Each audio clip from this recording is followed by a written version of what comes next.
To perform this trick, you just have to follow 5 steps. Step 1, you should know how to do a basic jump. While performing basic jumps, you should remember 2 points. The first one is that you should jump on the ball of your feet, not on your whole feet. And the second point is that you should twist your wrist, not your complete arms.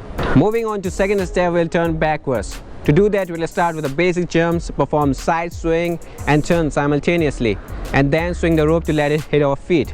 Let me show you how to do that. We'll start with the basic jumps, perform side swing and turn, and swing the rope to let it hit our feet. Let me show you how to do that again. We'll start with the basic jumps, perform side swing and turn, and swing the rope to let it hit our feet.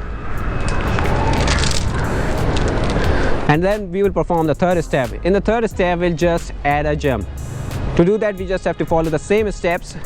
We start with the basic jumps, perform side swing and turn, and jump.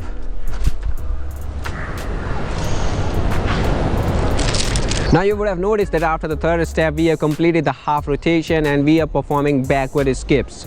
In the fourth step, while performing backward skips, we will raise our hands and turn, and swing the rope to let it hit our feet. To perform the fourth step, we'll start again with the previous steps which we did earlier. We will start with the basic jumps and perform side swing and turn, and while performing backward skips, we will raise our hands like this and turn and let the rope hit our feet.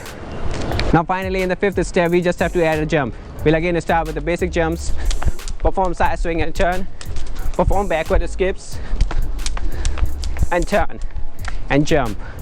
That's how you do a 360-degree jump rope trick, also known as quick rotation. Let me show you how this jump rope trick looks from opposite direction.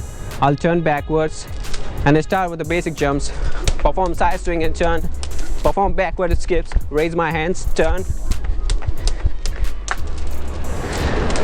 and complete my quick rotation jump rope trick. Guys, if you like this video, give it a thumbs up, don't forget to subscribe, and just like always, I'll see you in the next video.